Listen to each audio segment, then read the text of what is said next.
galerinha do quarto ano. Em nosso componente curricular de História, nós daremos continuidade ao conteúdo que a gente iniciou na aula passada, meios de comunicação, onde hoje a gente vai falar sobre a chegada da imprensa ao Brasil.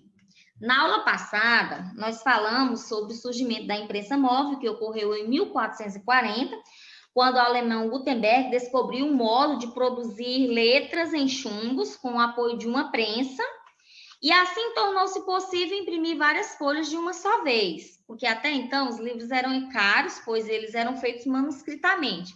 Então, essa imprensa, ela contribuiu para um acesso maior do saber acumulado, pois durante séculos da Idade Média, esse saber ele mantinha somente para os religiosos que podiam circular pelas bibliotecas dos mosteiros. Então, com o aperfeiçoamento da imprensa por Gutenberg, foi possível utilizar uma mesma matriz para imprimir muitos exemplares e, em consequência disso, o preço do livro baixou e o número de leitores aumentou consideravelmente ao longo dos séculos seguintes. Já no Brasil, os jornais eles demoraram mais para aparecer. A culpa era da coroa portuguesa, que até a vinda de Dom João VI, em 1808, proibia que existisse imprensa, indústrias, bibliotecas e universidades na colônia. Assim que caiu o embargo, surgiu então o primeiro jornal oficial da corte, que é a Gazeta do Rio de Janeiro. E a partir de então, começaram a circular entre nós diversos tipos de impressos, como jornais, livros e revistas. A primeira revista brasileira para crianças se chamava o Tico-Tico e foi publicada em 1905. De lá para cá, foram impressos no Brasil muitas outras revistas em quadrinhos, entre elas o Gibi Zé Carioca e o Gibi da Turma da Mônica. E assim, esses jornais e revistas tiveram um importante papel na história e também na cultura brasileira. Bem, com o avanço tecnológico e as mudanças de hábitos de consumo, os impressos também foram mudando. Como vocês podem observar, essa imagem à esquerda é do Globinho, que era um encarte feito no ano de 1938, e do lado esquerdo, Estadinho, um encarte do ano de 2010. Então, como vocês podem observar, há uma certa diferença de um para o outro. Na época que o Globinho foi feito para essas crianças, a cor era preta e branca, e você pode observar que esse Estadinho, a cor já é colorida. Isso aí varia conforme a época. Conforme a época, eles vai se evoluindo, vai se agregando mais características, vai se agregando mais coisas, conforme o desenvolvimento do pessoal e também o desenvolvimento tecnológico. Então, ambas, a Globinho e Estadinho, são encartes feitos para crianças. Bem, agora nós vamos falar sobre o rádio, que foi uma grande invenção. Uma invenção que resultou do trabalho de diferentes cientistas, onde um dos que mais contribuíram para essa invenção foi esse italiano Guglielmo Marconi, que ele patenteou essa descoberta do rádio em 1897. Assim, a transmissão regular de programas de rádio começou em 1920 nos Estados Unidos. Com isso, o rádio e as pessoas que moravam distantes umas das outras e que nunca tinham se visto passaram a experimentar sentimentos parecidos, debater os mesmos acontecimentos e se sentir próximas umas das outras. No Brasil, a primeira emissora de rádio foi a Rádio Sociedade, que foi fundada em 1923 na cidade de Rio de Janeiro. Ela foi criada por Roquete Pinto, que foi o pioneiro do rádio no Brasil. Inicialmente, o rádio tocava óperas, como Guarani, de Carlos Gomes, e apresentava também programas educativos.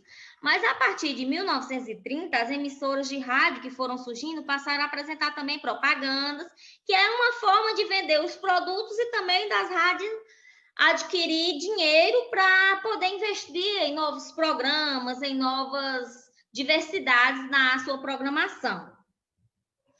Teve uma época que foi conhecida como a época de ouro do rádio, que foi nos anos de 1940 e 1950, onde a líder de audiência era a Rádio Nacional do Rio de Janeiro. E assim, esses programas eles eram transmitidos ao vivo, ou seja, no momento em que estava acontecendo mesmo. E o público acompanhava a vida pessoal dos astros, das estrelas, e queriam saber como que se vestiam, como gostavam, onde moravam.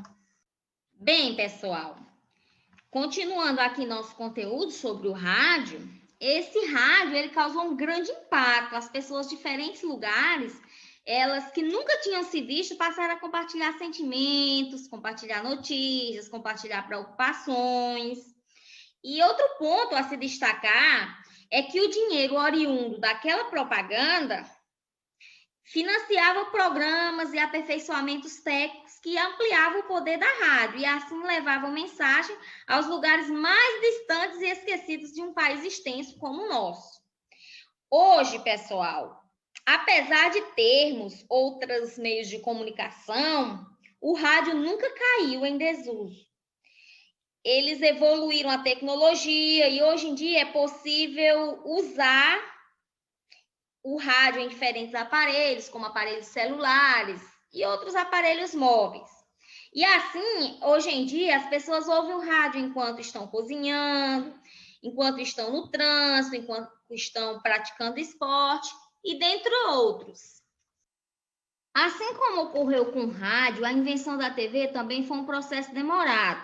No Brasil, a televisão ela fez a sua estreia em 1950, onde a primeira TV brasileira foi a TV Tupi, de São Paulo. E 22 anos depois foi a vez de surgir a TV em cores, onde a primeira transmissão em cores foi dessa festa de uva, acontecida na cidade de Caxias do Sul, no Rio Grande do Sul. E assim, nos anos que seguiram a introdução da TV em cores, aconteceu o crescimento da TV Globo, que é um canal que vocês conhecem, que existe até hoje, né?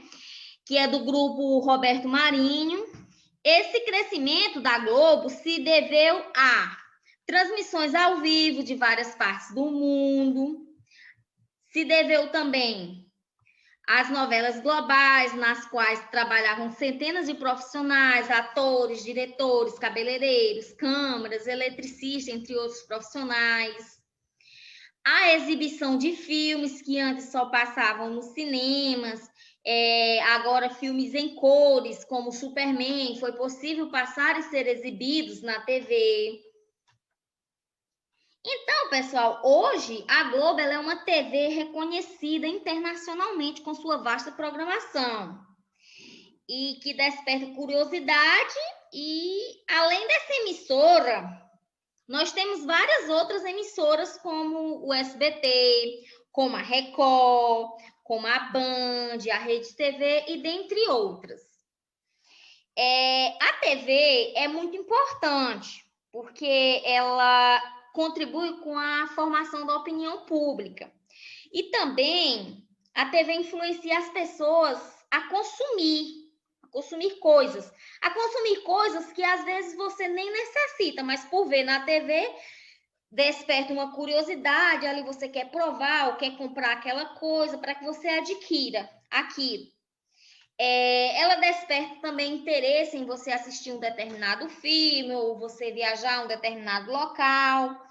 E assim, são essas coisas que são influenciadas por conta da TV, essa propaganda que é feita na TV, através dela são obtidos lucros para a empresa que patrocina a propaganda veiculada e também para a TV, que ela depende dessa propaganda, desse valor que ela recebe dessas empresas para poder se manter em perfeito funcionamento.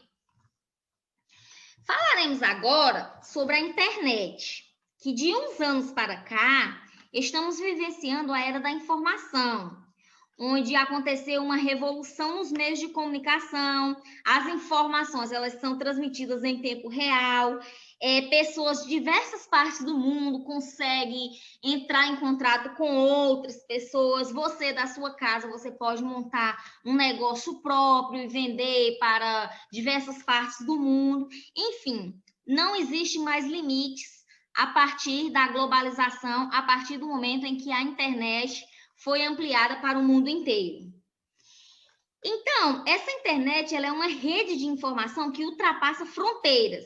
E detalhe, ela não tem dona. Através da internet, a gente consegue ler jornais, revistas e livros pelo celular, visitar bibliotecas em diferentes países, fazer pesquisas sobre diferentes assuntos, bater papo pelas redes sociais, baixar jogos que divertem e também instruem, enviar currículos para empresas de todo o mundo, e é por meio da internet que, nessa época de distanciamento social vivenciada por conta da pandemia, é através da internet que é possível você ter suas aulas do conforto da tua casa. E é por meio dessa internet que, nesse momento, você está conseguindo assistir a este vídeo.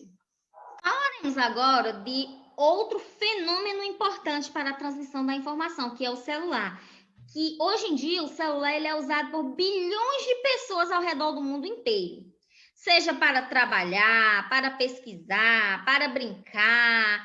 Enfim, o celular ele é usado por inúmeras pessoas para diversas coisas, diversas funções. Mas só que esse celular ele não surgiu de uma hora para outra. Foram muitos anos de pesquisas e experimentos para que se conseguisse produzir um aparelho móvel, conhecido como celular. O primeiro celular, que é esse que vocês estão vendo na telinha do seu aparelho, esse celular, ele surgiu em 1973 e ele era bem maior que os atuais. Ele pesava 1 quilo e sua bateria durava apenas 20 minutos. A primeira chamada pelo celular foi feita em uma rua de Nova York pelo engenheiro Martin Cooper. Por isso que ele é considerado o pai do celular. No Brasil, o primeiro celular foi lançado em 1990 no Rio de Janeiro. De seu lançamento até os dias atuais, os celulares foram sendo aperfeiçoados e assim eles ganharam novas funções, como tirar fotos, gravar vídeos, e assim eles foram conectados à internet também para ser usados em pesquisas escolares. Vamos fazer uma comparação entre o modo como nossos bisavós usavam os telefones e como nós usamos. Naquela época, nossos bisavós, eles usavam os telefones somente para fazer ligação. E nós utilizamos para uma variedade de coisas, como tirar fotos, gravar vídeos, jogar, enviar mensagens e dentre outras funções. O celular ele foi um grande invento e que vem se aperfeiçoando e ganhando funções novas a cada dia. E hoje a gente não consegue mais imaginar sem ele. Bem, pessoal, essa foi a nossa aula. Deixo aqui os meus abraços virtuais. Realize as atividades propostas por seu professor. Abraços e fiquem com Deus.